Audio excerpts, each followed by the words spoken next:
Hi everyone. Welcome again to my YouTube channel. Hello God, can you hear me? Today's story that I will be sharing is a story called Questions Answered and Received. I hope you enjoy. Went to the desert to ask a question. I know I wasn't supposed to go anymore, but I had to. I just needed to. I mean, God says, ask and you shall receive, seek and you shall find, knock and it shall be granted unto thee.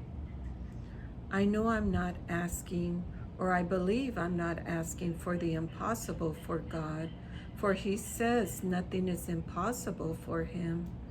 And I know you shall not test your Lord your God, which I'm not either. But my question is, when do you stop asking?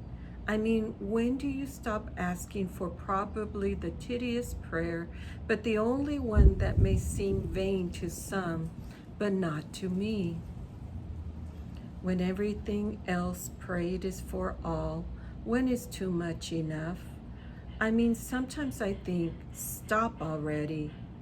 But it is not just that prayer, because I know I am to pray each day, let thy will be done today. I pray for Jesus' precious blood to protect and all different prayers. Well, why am I sharing all of this so that no one thinks I'm vain? It's okay if it is believed so. And if it is, then pray for me, for I could use all the prayers. As I walked up the dunes out of breath, I wonder, is this really necessary? But something inside me says, yes, it is. I am already here, whether I find out or not.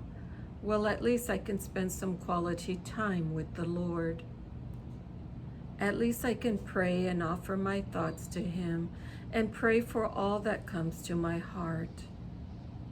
I don't really think it's necessary to know, but it doesn't hurt to pray and leave it again and again each day in the Lord's hands.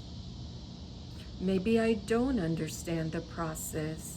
Maybe it's not worth it to God to hear that prayer than those who have more important issues going on in their lives. I know he listens though. I know he talks to me. I know he cares what I think because he loves me. As I started to answer my own questions, I just thought within myself to forget about it. So I started to walk back. The sun was starting to go down, and I knew I could leave before it got dark. As I walked and talked to myself, feeling foolish, coming in the first place, I didn't see a man standing there. He looked straight at me, and I at him, and I excused myself, saying sorry to him. He asked me where I was going, and I told him I was headed back home.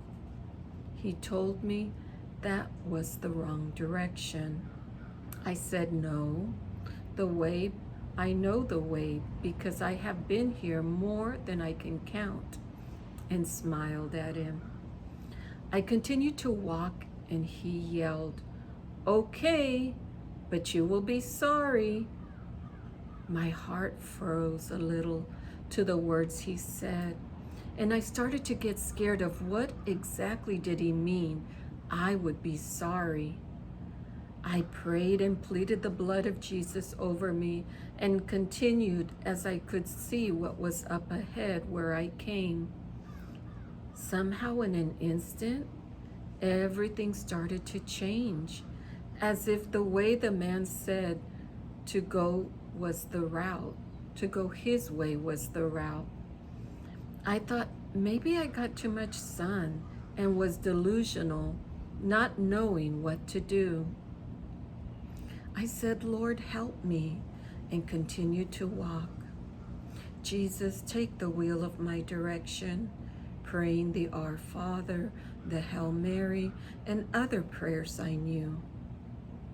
I ended up in a village. I knew before that had happened to me, but this was not the same village. It was different. I said within, Lord, what am I doing here? I want to go home. As I looked up, people were waving me down. I turned to make sure it was really me they were telling, and yep, it was. So I prayed again and went. Some said they had been waiting for me. Others said, what took you so long? And others were just happy to see me, as if they knew me, and held my hand.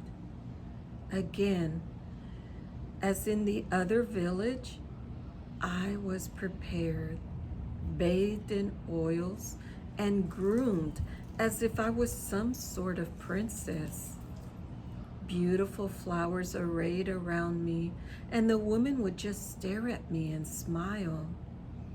I kept saying, thank you for everything. That's all I could think of. I mean, I was not expecting this, and they were so kind and gentle and loving. As soon as they were done, I was called on to be taken. Where? I do not know. I was following those who were assigned to me. As I passed by people, they smiled and waved, and I did the same. My heart melted with all the love I felt from each one. It was so amazing to see all the different types of people who looked and smiled. I finally reached the destination and waited patiently. It felt like I was going to be interrogated. At least that's what I felt. I didn't feel the peace I had before.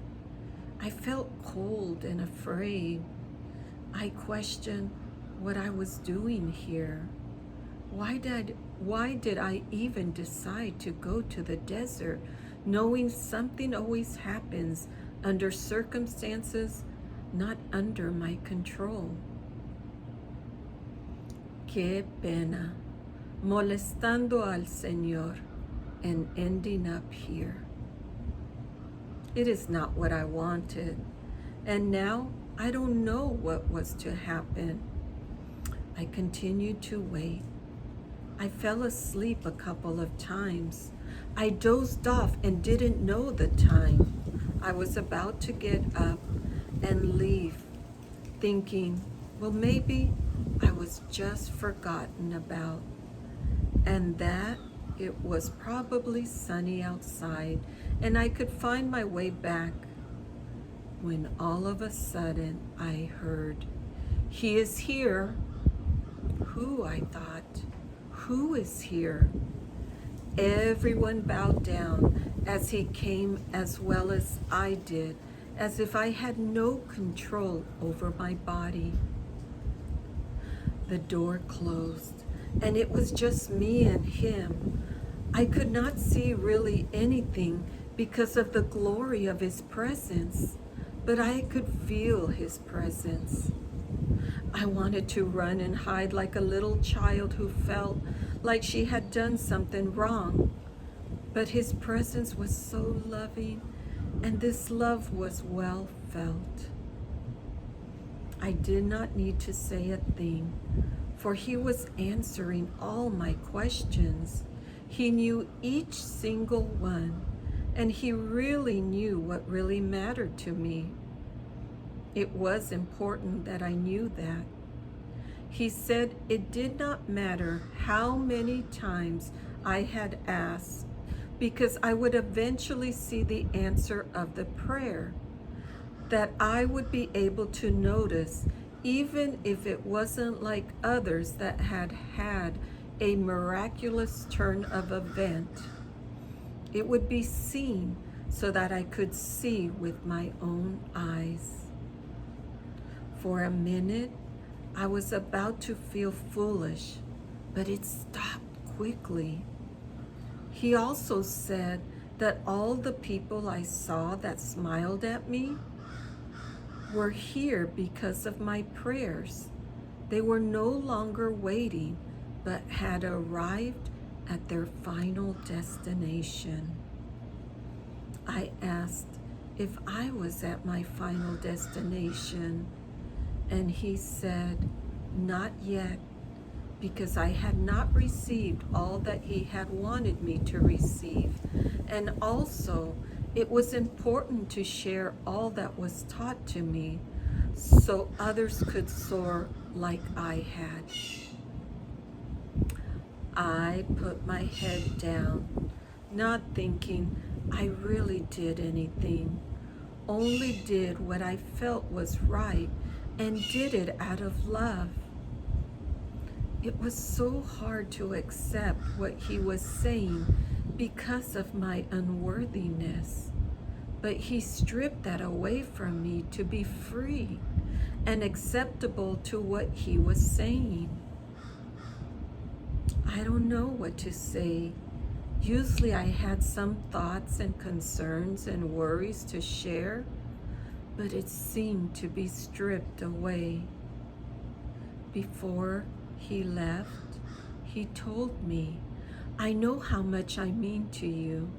I know how much you care about me and love me, and that's why I bless you with a special gift, one that you have been asking for. And it was done, just like that. I cried of gratitude and asked, why today of all days? As if his answers were not good enough before.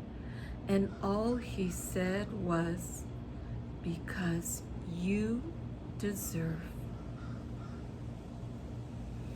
I left the desert praising God. I left the desert once again, not expecting anything to happen. I just wanted answers, and answers I got. If you hear God's voice, harden not your heart. Have a blessed day. God bless all of you.